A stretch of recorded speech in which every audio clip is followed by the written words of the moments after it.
Bonsoir à tous et bienvenue dans Au Quotidien la suite en ce mercredi avec Anthony Piton pour nous accompagner. Bonsoir Aurélien. Bonsoir et Sébastien Landry, sexologue clinicien au Mans. Bonsoir Sébastien. Bonsoir. À l'occasion de l'ouverture de la seconde aile du centre de cancérologie de la Sarre depuis ce lundi, on va évoquer ce soir avec toi ce petit guide que tu as sorti en 2018, Cancer et sexualité.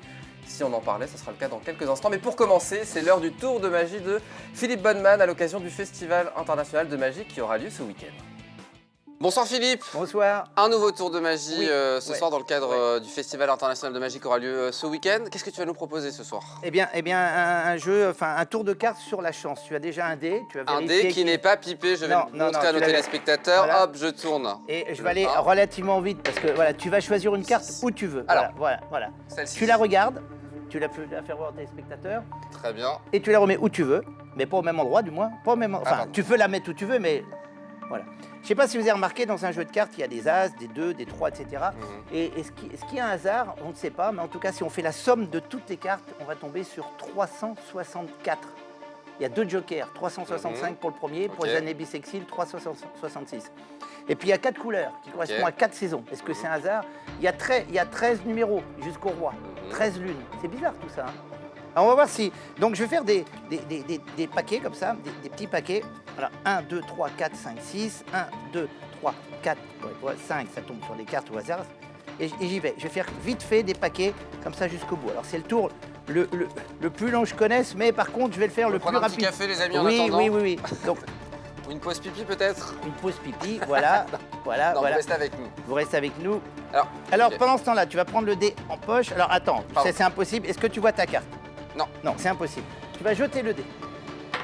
Voilà, ça tombe sur 6. Le 6. C'est un vrai hasard. Ah oui, c'est un hasard total. Donc par contre, le hasard ferait que tu compterais d'ici 1, 2, 3, 4, 5, 6. 6. Mais tu as le droit de compter de là. En gros, c'est ce paquet-là ou ce paquet-là. C'est toi qui ce choisis. paquet-là. Définitif. Ouais. Donc c'est pas tout à fait la logique que tu devrais être. Mais ok, très bien, c'est toi qui choisis. Donc c'est pas ta carte, parce que ce serait vraiment... Non. Ce serait, voilà, ta carte c'est pas là, elle n'est pas là, elle n'est pas là. Voilà, on va pas avoir le temps de voir toutes les cartes, elle n'est pas là. Ok, très bien. Maintenant, on va refaire un paquet. 6 numéros. 1, 2, 3, 4, 5 et 6. Est-ce que ta carte est là? Non. Ouais, très bien. Alors on y va. Tu jettes ton dé au hasard. Vas-y. 3. Alors c'est toi qui décides. Tu comptes 1, 2, 3 ici ou 1, 2, 3 ici. Ça ne sera pas la même carte. Et ben on va faire dans l'autre sens ce coup-ci. Donc tu vas faire 1, 2 et 3. 3. Alors, on va laisser le suspense jusqu'au bout. Tu as choisi une carte au hasard. Tu l'as remis où tu voulais. On a fait des paquets. Tu as jeté le dé. On est d'accord? Une seule carte par rapport à ta chance. Et je crois que tu devrais jouer au loto. C'est vrai. Puisque aujourd'hui, regarde bien. Regarder. Tu peux dire le nom de ta carte avant, s'il te plaît? Et là c'était le 2 de pique. Ça va être beaucoup plus drôle si je Le me 2 suis trèfle, planté. pardon. Ah, le 2 trèfle, oui. c'est définitif. C'est définitif. Si je me suis planté, c'est grave. Regarde la carte. Ouais, c'est le 2 de trèfle. Le 2 de trèfle. C'est dingue. C'est dingue. Tu as la chance avec toi aujourd'hui. Oui, ou c'est toi qui m'apporte la chance peut-être. Ça doit être ça. Eh bien, Merci écoute, beaucoup, ravi Philippe. d'avoir étonné et ravi de vous Mais avoir écoute, la étonné. prochaine fois que je joue au loto, je t'appelle. Eh ben oui, tu as Comme raison. ça, on va peut-être m'aider à choisir les bons Tu numéros. as raison. Tu as raison. Merci Philippe, on se Merci. retrouve demain. À demain. Oui, pour un nouveau tour Absolument. de magie. À demain. Absolument. Et je le rappelle, le Festival international de magie, c'est samedi et dimanche au Palais des Congrès et de la Culture. Sébastien. Vous avez compris l'astuce là? Mais bien sûr, j'ai tout compris.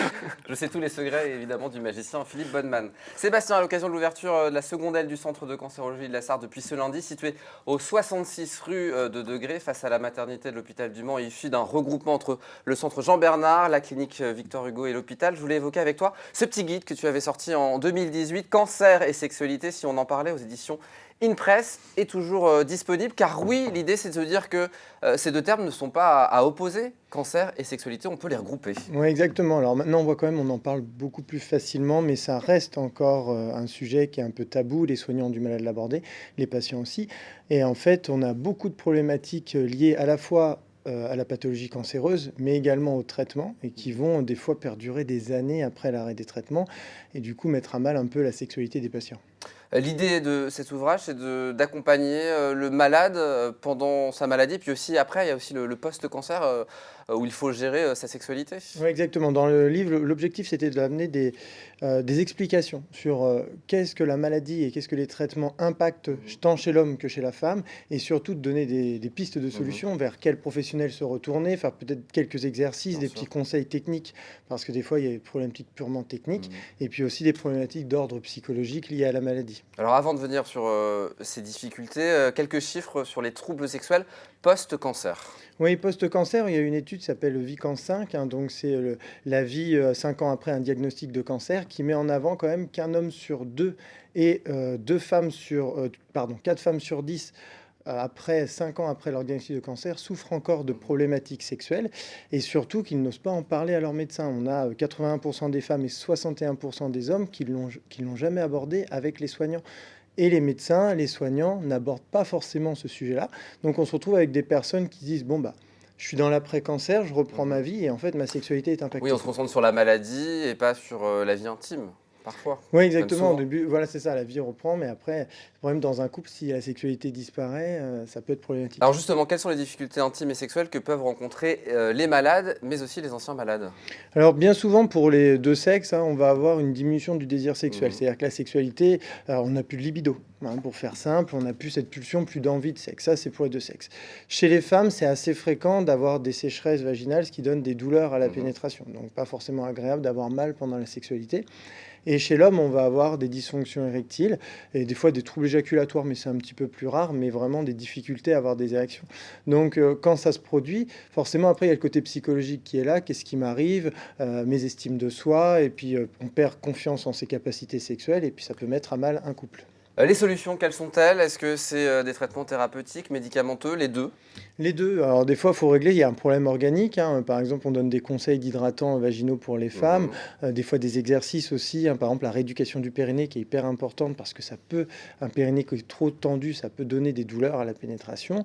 Pour les hommes, on a aussi des solutions à la fois de travail, on va dire, d'exercices à faire à la maison ou alors médicamenteux hein, pour essayer de récupérer une fonction érectile.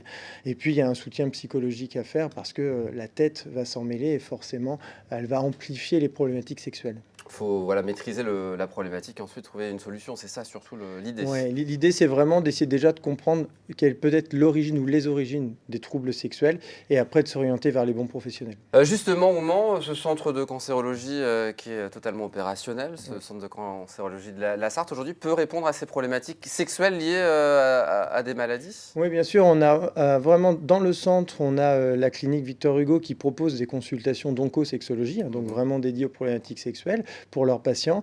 Et on a aussi la maison des patients hein, qui reçoit des patients ou des anciens malades pour les problématiques intimes et la Ligue contre le cancer.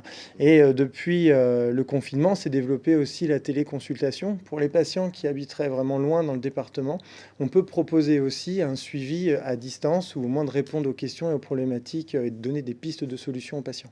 Donc aujourd'hui, si on est malade ou qu'on accompagne un malade, il ne faut pas hésiter à poser la question quand on va dans ce genre de centre de cancérologie? Oui, exactement. Il faut en parler aux soignants, que ce soit à l'oncologue référent ou même à une infirmière, au psychologue, n'importe quel professionnel.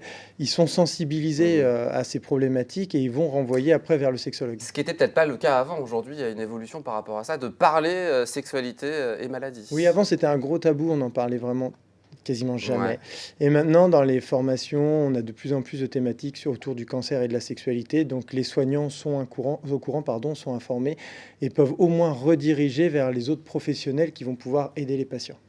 Et puis il y a cet ouvrage Cancer et sexualité, et si on en parlait, qui est toujours disponible dans toutes les bonnes librairies. Exactement. C'est un ouvrage que tu signes et qui est unique en France, il faut bien le dire. Au niveau grand public, c'est vrai qu'il n'y a pas beaucoup d'ouvrages sur le sujet. Merci beaucoup Sébastien. Avec plaisir. Toujours très clair comme d'habitude. Très bonne soirée Anthony. Très bonne soirée à vous. Très bonne soirée à vous. Dans un instant, Amanda Scott, l'infiltré du dimanche. Nous on se donne rendez-vous demain à 18h30 pour une toute nouvelle quotidienne. À demain.